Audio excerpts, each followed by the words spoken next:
क्या वे लोग 2 करोड़ के भी काबिल हो पाए इन 100 सालों में? बस यही तो मेरा सवाल है।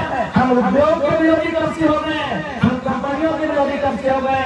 बस हम आपके तरीके के विरोधी हैं और तरीका आपका रहेगा तो कल भी हम आपके विरोधी रहेंगे। आज बहुत सारे लोग कहते हैं कि जयराम महतो जी बातों को उठाते हैं, वो बातें पूरी नहीं हो सकती है। जयराम महतो जमीन वापसी की बात उठाते हैं, जयराम महतो रैयतों को पीढ़ी नौकरी करने की बात करते हैं। अरे कम से कम हम उठाते हैं तो मेरे बाद अगला पीढ़ी को स्मरण तो रहेगा कि हाँ क्या बोल के गए हैं। आज अगर 1907 में जमीन देने वाले बोल के जाते कि यहाँ से यहाँ जमीन हमारी है, तो आज 2024 में मालूम होता कि वो जमीन हमारी है। आपने बोला नहीं इसलिए बोल रहे हैं। आज जयराम महतो कम से कम बोल रहा है, इसके बाद वाली पीढ़ी को भी जानकारी में रहेगा कि जयराम महतो क्या बोल के गए हैं। जानकारी रहेगी। आज लड़ाई हम कई वर्षों से लड़ रहे हैं, कई दशकों से लड़ रहे हैं। हमें लगता है सबको 100 सालों से लड़ रहे हैं, लेकिन नहीं लड़ेंगे नहीं, क्योंकि हमें मालूम है। तो ठीक उसी प्रकार आज जयराम महतो मुद्दों को उठा रहा है, आने वाली पीढ़ी भी मुद्दों को उठाएगी। आज अगर हम ना बोले, आज अगर हम घूमी हो जाए तो आने वाली पीढ़ी को आइडिया ही नहीं है। ठीक है, हम मानते हैं कि जिन विषय को मैं उठा रहा हूँ रविंदर से चलाता है ना, देवेंद्र की गाड़ी हम खुद अपने चलाते हैं। ठीक है, हो जाता हो ये सड़क का मामला है, लेकिन गैलेक्सी है तो है आपकी गैलेक्सी है तो है और आपको भी संगत तो 008 मेरे बात को कौन उठाएगा? लेकिन आज मेरा मतलब ना बोले तो मेरे बात कौन बोलेगा फिर? इसलिए मैं जो विषय उठाता हूँ, यहीं भले वो ठीक हो, भले वो असंभव दिखता हो, लेकिन हमें उस विषय में बढ़ना चाहिए, हमें उस दिशा में आगे बढ़ना चाहिए। बस हमारी यही तो फरियाद है। आज बताइए हम क्या विषय उठाते हैं? आज देखिए एक भाई आगे बताए कि सीओ प्रति डिस्मिल 1000 रुपए मांग रहा है। हम जमीन की लड़ाई कर भी रहे हैं। सरायकेला गोलीकांड की कहानी हमारे साथ आज भी दोहराई जा रही है। बस फर्क इतना है कि वहाँ 50,000 लोगों को एक साथ गोली मारा गया था, यहाँ कभी 5 लोगों को मारा जाता है, कभी 50 लोगों को मारा जाता है, कभी 500 लोगों को मारा जाता है। फर्क इतना है कि वहाँ जान से मारा गया था, आज लाठी डंडे से मारा जाता है। फर्क यह है कि वहाँ मैसेज से मारा गया था, यहाँ झारखंड पुलिस से मारा जाता है, कभी सीएसएफ कभी सीआरपीएफ के बहाने हमें मारा जाता है। बस यही फर्क कि इस बार हमारे जान नहीं लिया जाता है, हमारी जान को बख्श दिया जाता है, बदले में हमें कानून के कुछ दांवपेच में उलझा के रख दिया जाता है, हमें डरा धमका के रख दिया जाता है और हम पीछे हट जाते हैं। इसलिए आज हमें लगता है झारखंड की जनमानस को एक पूरा उलगुलान की आवश्यकता है। आज देखिए स्टूडेंट वो 15 सालों से 10 सालों से किसी एग्जाम की तैयारी करते हैं, जब उनको लगता है कि नहीं हमारे साथ धोखा हुआ है, वो कभी सब एग्जाम कर देते हैं, कभी आगजनी जैसी घटनाओं को अंजाम देने से पीछे नहीं हटते हैं, तो बहुत सारे और घटनाओं को अंजाम दे देते हैं। जबकि नौकरी की तैयारी 10 साल से करते हैं ना, जो युवा जो स्टूडेंट 10 साल से नौकरी की तैयारी कर रहे हैं, उनके अंदर इतना गुस्सा है कि जमीन बनाने में हमें कई पीढ़ी लगी है, हमारा गुस्सा कितना होगा। अरे भाई जबकि वो नौकरी की गारंटी नहीं है, कोई युवा जब तैयारी कर अच्छी बात है, वो स्टूडेंट है, वो पार्टिसिपेट किया है, लेकिन क्या वो गारंटी की नौकरी उसको मिलेगी? लेकिन वो जमीन हमारी गारंटी है, तो हमारा गुस्सा कितना होना चाहिए? एक 10 साल की नौकरी की तैयारी करने वाला युवा गुस्से में इतना आग बबूला होता है कि सड़क को रोक के रख देता है, रेल और बसों को रोक के रख देता है। तो सोचिए जो कंपनियां हमारी जमीन मनमाने ढंग से ले रही है, जिस जमीन को बनाने में कई पीढ़ी लगा, एक पीढ़ी में जमीन नहीं बना होगा और कई पीढ़ी तो लगा ही लगा है, साथ में कई 100 सालों से जमीन हमारे पास है। अरे नहीं करने से भी कम से कम मुगल काल से जमीन हमारे पास, अंग्रेज काल से पहले की जमीनें हैं, ये तो सभी जानते हैं। यानी 300 से कम किसी का जमीन नहीं है, 400-500 साल से कम का जमीन किसी का नहीं है। तो 10 साल में जो नौकरी की तैयारी करने वाला युवा गुस्सा हो सकता है, तो 500 साल की हमारी जमीन है, हमें कितना गुस्सा आना चाहिए, उन किसानों को कितना गुस्सा आना चाहिए, उन रेतों को कितना गुस्सा आना चाहिए कि नहीं आना चाहिए। लेकिन बात यहाँ ये है ना कि सिस्टम ने इतना नोचा है कि किसान बोलता है छोड़ दो, एक दिन तो ऐसे मरेंगे, क्या है लड़ाई झगड़ा करने वाले हैं, छोड़ छोड़ छोड़ दो, जो होगा हमारी तकदीर में ऐसा है। कभी हम एक बात सोचे हैं कि भाई जयराम महातो के पीछे झारखंड के लोग दृष्टि क्यों बनाए हैं? क्या वास्तव में एक किताब का मैं उदाहरण आपको देते हैं, उस किताब का नाम है झारखंड के विस्थापितों का दर्द। उस किताब को लिखा है पुरुलिया के ज्योतिलाल महतो ने। उस किताब में वो बहुत मार्मिक लाइन लिखा है, वो कंपनियों से विनती करते हुए लाइन लिखा है कि हमें छोड़ दो, हम कालांतर से युद्ध लड़ते लड़ते थक गए हैं, अब हमें दामोदर स्वर्ग रेखा की नदियों के किनारे शांत रहने दो, हमें अपने घर परिवार के साथ शांत रहने दो, हम लड़ाई लड़ते लड़ते थक गए हैं। सच्चाई यही झारखंड की है, ये लड़ाई लड़ते लड़ते थक गए हैं, ये पुलिस का लाठी डंडा खाते खाते हार गए हैं। इसीलिए जयराम महातो के अंदर झारखंडी को अपना दर्द दिखता है, इसीलिए उसकी सपोर्ट की जा रही है। हम भी सोचे कि भाई क्या कारण है झारखंड के लोग मुझे इतना प्यार करते हैं, कारण यही वही एक लाइन कि हम लड़ते लड़ते थक चुके हैं। उन झारखंडियों के इस लड़के में लड़ने का जज्बा दिखा है, और कोई दूसरी बात नहीं। एक ही लाइन ज्योतिलाल महतो की किताब में एक ही लाइन है कि हम लड़ते लड़ते थक चुके हैं, हम सदियों से लड़ रहे हैं, हम अंग्रेजों के काल से लेकर उद्योग धर्मों से लेकर सामान से लेकर पुलिस की लाठियों से लड़ते लड़ते थक चुके हैं। अब हम चाहते हैं कि हमें छोड़ दो, अब हम पे रहम करो, अब हमें भर दो, हमें दामोदर स्वर्ग रेखा की नदियों के किनारे हमें हमारे हाल में छोड़ दो, हम लड़ते लड़ते थक चुके हैं। इसलिए आज झारखंड के लोग, सच्चाई यही है, निर्मल का बलिदान, कभी सुनील का बलिदान, कभी बिरसा की शहादत, कभी तिलका मांझी, कभी रघुनाथ महतो, आज झारखंड के लोग सच्चाई है इस सिस्टम से हार चुके हैं, इस सिस्टम से पनाह मांग रहे हैं, इस सिस्टम से रहम की भीख मांग रहे हैं कि हमें छोड़ दो भाई, हमारा गाँव लेना है ले जाओ, हमारी जमीन छीननी है ले जाओ, हमारे गांव को बर्बाद करना है ले जाओ, हमारी फसलों को बर्बाद करना है वो भी कर दो, लेकिन हमें छोड़ दो, हम हार चुके हैं। तो जयराम महतो के रूप में उन्हें उस हार में जीत दिख रही है, जयराम महतो के रूप में एक लड़ाकू दिख रहा है, जयराम महतो के रूप में उन्हें फाइटर दिख रहा है। इसीलिए वो लड़का बाप धनबाद में डरता है और उसे कान लगाकर प्रधान में भी सुनते हैं, दूसरा कोई कारण नहीं है। बहुत धार्मिक लाइन है, हम लड़ते लड़ते थक चुके हैं, हमें छोड़ दो, हमें किसी का कुछ नहीं बिगाड़ा था, हमने टाटा का कुछ नहीं बिगाड़ा, लेकिन टाटा ने हमारा बिगाड़ा, हमने उसका मात्र का कुछ नहीं बिगाड़ा है, लेकिन उन्होंने बिगाड़ा है हमारे गांव हमारे खेत उजाड़ के चले, हमने किसी का कुछ नहीं बिगाड़ा है, एक कंपनी के वजह से कुछ बिगाड़ा है, लेकिन उन्होंने हमारा बिगाड़ा है। जमीन हमसे लिया, आज हासिल किया आपने, जमशेदपुर बसा दिया आपने, यूपी बिहार के लोगों को लाकर बसा दिया, क्या हाल हुआ हमारा? आज हम मुखिया सरपंच बनने के लायक नहीं रह गए, विधायक और सांसद तो बहुत दूर की पड़ी हो जाएगी। हमने जमीन किन कारणों से दिया और क्या घटित हुआ इस जमशेदपुर में? इसलिए आज लगता है कि झारखंड को अगर बचाना है तो सबसे पहले मेरा जो अनुभव कहता है इन 3 सालों का, मेरी जो समझ कहती है, ये समझ यही कहती है कि सबसे पहले झारखंड को बचाना होगा, खंड यानी जमीन के टुकड़े को बचाना होगा। अगर आज हमारा जमीन का टुकड़ा बच जाएगा तो हमें नुकसान नहीं होगा। कुछ लोग अगर नौकरी करने चले भी आएंगे ना, ठीक है, वो बिहार का उत्तर प्रदेश का हो, अगर हमारा जमीन हमारा रहेगा वो भाड़ेदार बन के रहेगा, वो किराएदार बन के रहेगा, वो 30 साल की नौकरी करेंगे, वो वापस चला जाएगा।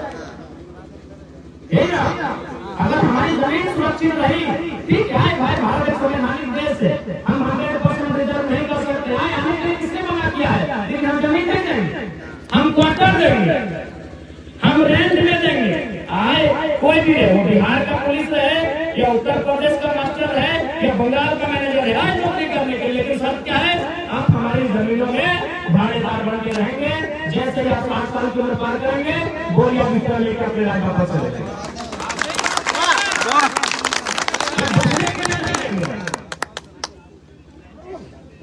इसीलिए जमीन को बचाने की आवश्यकता है। इसलिए इस बार के सदन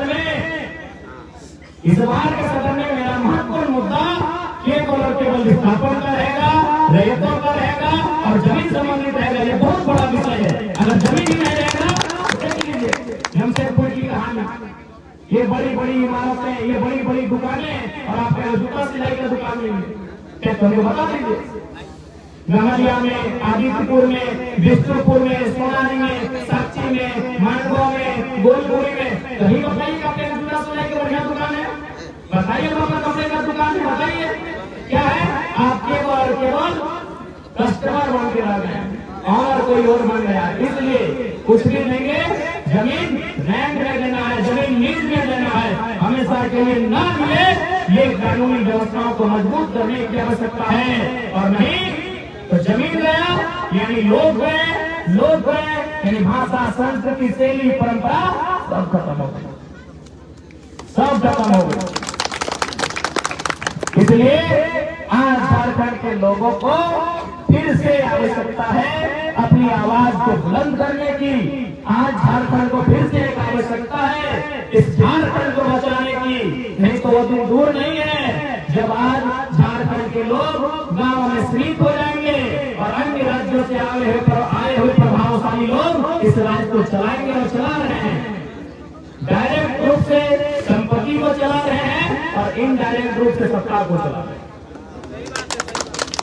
वो संपत्ति डायरेक्ट चला रहे हैं, तो खोल के कह रहे हैं हमें डर नहीं है।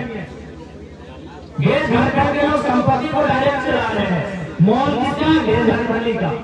सारी बड़ी बड़ी दुकानें किसकी है? झारखंडी की है। इकोनॉमी के सेक्टर को कब्जा कर चुके हैं। असेंबली को इनडायरेक्ट रूप से कब्जा किया है।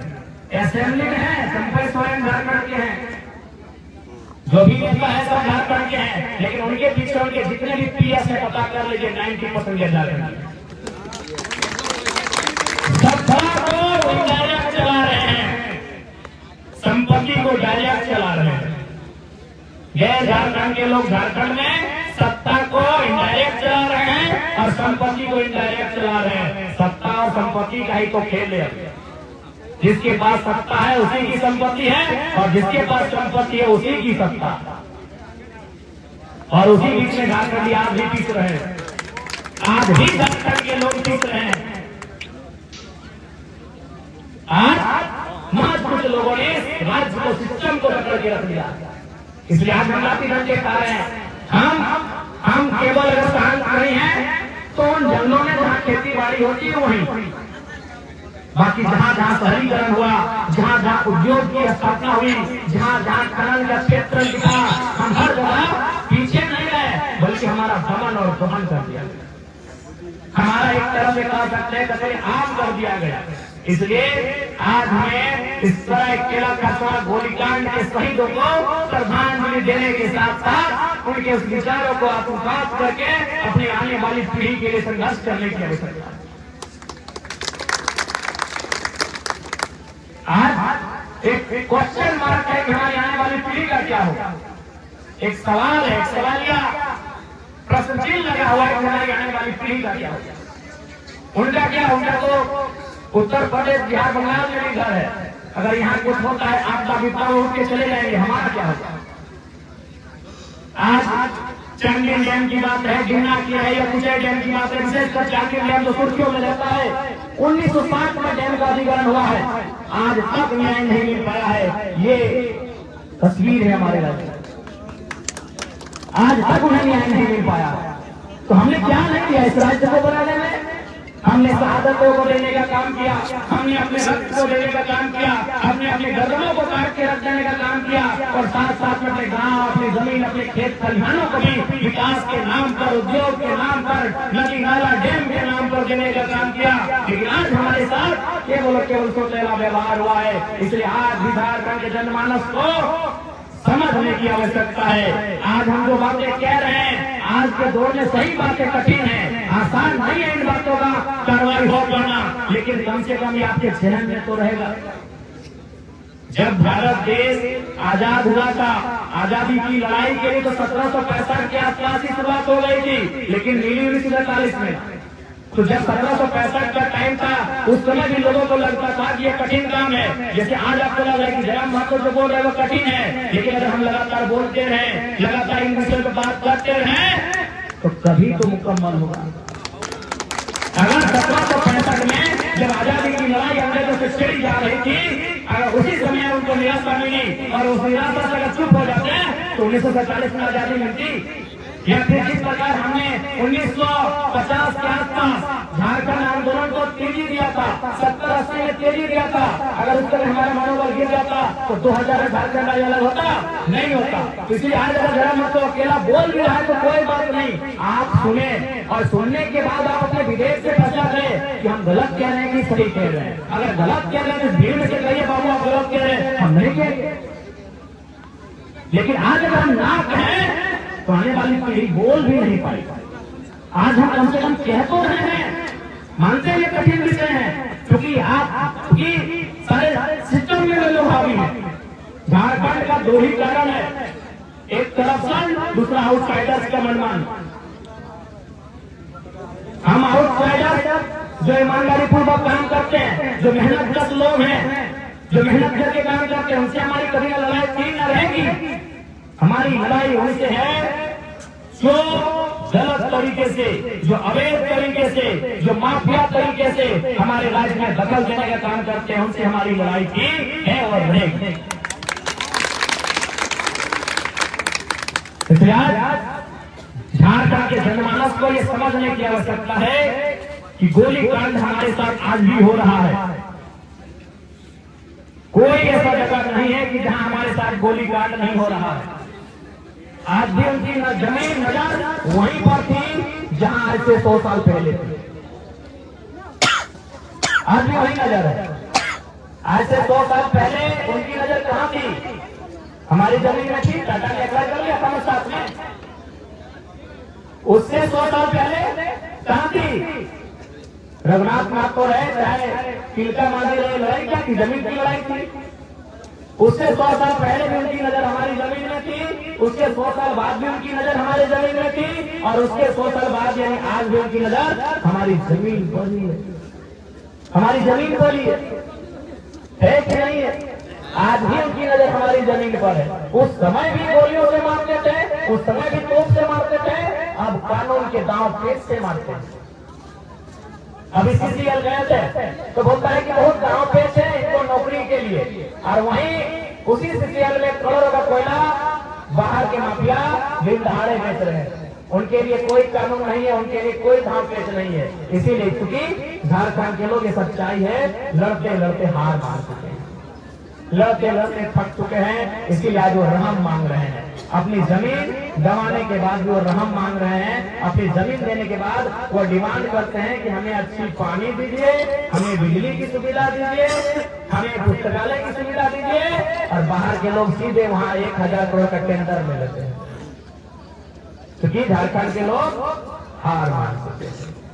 और उसी हार के बीच जयराम महतो एक भुगतान लेकर आया है। इसीलिए लोग उसे सुनते हैं, समझते हैं और पसंद करते हैं कि चलो डरे सहमत लोगों के बीच कोई तो आया है जो विधायक बनने के बाद भी गर्दन और विधायक की जेब में लेके चलता है। डरे सहमत लोगों के बीच कोई तो आया है, यही कारण। हमने सोचे कि भाई क्या कारण है, आखिर झारखंड के लोग हमसे इतना प्यार क्यों करते हैं? कारण यही है। जब मैंने कुछ किताबों का अध्ययन किया, मैंने हालात का अध्ययन किया, तो यही कारण दिखा कि झारखंड का हर एक आदमी लड़ना चाहता है, लेकिन हालात के आगे वो नतमस्तक हो चुका है, वो हार चुका है कि हम लड़ेंगे, हमें कुछ हो गया तो हमारे बच्चों का क्या होगा, हमें कुछ हो गया तो हमारी पत्नी का क्या होगा, हमें कुछ हो गया तो मेरे बूढ़े माँ बाप का क्या होगा। उस सिस्टम से हार चुके हैं। तो जयराम महतो के अंदर उसका जुनून दिखता है, जयराम महतो के अंदर उसका ये हिस्सार दिखता है, इसीलिए हमारे समर्थन में खड़े। और आज पुनः वही बात को कहेंगे कि आज भी हम चाहते हैं कि अगर हमारा गर्दन भी कट जाए, विधायकी तो बहुत मामूली विषय है हमारे लिए, हमारा गर्दन भी कट जाए तो हम थाली में परोस के रख देंगे, लेकिन शर्त यही है कि हमारे बाद और किसी का गर्दन भी कटना चाहिए। और ऐसा नहीं कि हमने कोई फिल्मी बात कह रहे हैं। हमें 29 या 30 साल का लड़का है और शायद झारखंड की असेंबली का पहला तुम्हारा विधायक है इस बार, तो हमको तो अपना लाइफ देखना चाहिए था। हमको तो कम से कम अब थोड़ा सा अपने आप को बदल देना चाहिए था क्या, कि चलो यार अपना घर परिवार बसाया जाए, विधायक बन गए हैं, 2 लाख 2.5 लाख 3 लाख का सैलरी मिलेगा, गाड़ी के लिए लोन मिलेगा, घर के लिए लोन मिलेगा, एरोप्लेन की यात्रा फ्री में मिलेगी, ट्रेन की यात्रा फ्री में मिलेगी, टोल टैक्स फ्री में पार होंगे, किसी होटल में खाना फ्री में मिलेगा। इस समय तो हमको बदलना चाहिए था कि नहीं चाहिए? 81 एक तो विधायक है जो कुमारा है, कम से कम बिहार शादी एक बढ़िया लड़की के बारे में सोचना चाहिए था कि नहीं चाहिए? वही आक्रामकता है, वही उद्योग है, वही गुस्सा है और वही बातें बोली है कि विधायकी और गर्दन जेब में लेके चलते हैं।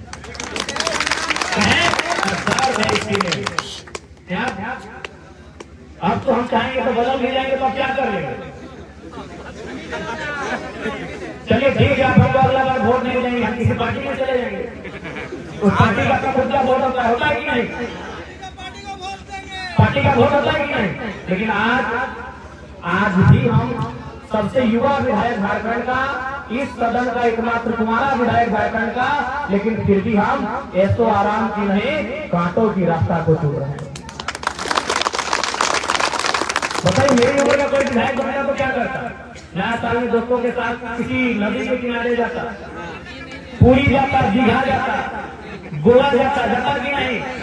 एक 30 साल का कुमारा युवा विधायक नया साल में क्या जाता? अपने दोस्तों के साथ पार्टी करने जाता, पार्टी करता। लेकिन आज जयराम महतो क्रांति की बात आज भी कर रहा है, आज भी वह कांटों की रास्ते में चल रहा है कि नहीं? क्योंकि हम चाहते हैं इस राज्य में बदलाव हो, इसलिए हमें आज फिर कहेंगे, कोई हम बनाव की बात नहीं कर रहे हैं, कि हम कोई एक कहने और भाषण की बात नहीं कर रहे हैं। जिस दिन हमारे गर्दन को चाहिए, लेकिन चाहते कि मेरे गर्दन के बाद उसकी गर्दन नहीं करनी चाहिए। बस एक चीज तो फर्क है कि मेरे गर्दन के बाद और कोई दूसरी गर्दन झारखंड की नहीं करनी चाहिए। बस एक ही यही मेरा सोच है। बाकी जिस दिन चले कम से कम बदलाव तो होगा। अगर मेरे गर्दन कटने से झारखंड में बदलाव होगा, रैयत विस्थापित को हक मिलेगा, सामाजिक न्याय की स्थापना होगी, तो मुझे अपने गर्दन से एक जरा भी प्यार नहीं। लेकिन वही शर्त है कि मेरे बाद फिर कोई गर्दन नहीं।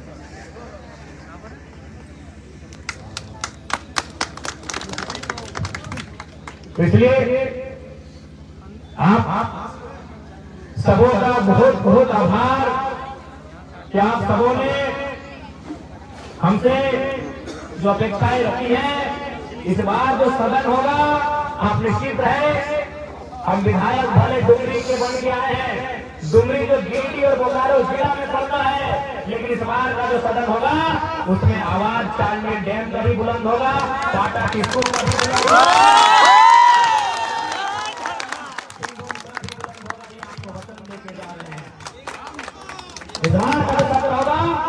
उसमें गिरिडीह बोकारो के अलावे पूरे राज्य के साथ साथ आपके मुद्दों को भी सदन में रखने का हम काम करेंगे, आपके मुद्दों को भी चीख कर पूरी दुनिया को बताने का काम करेंगे।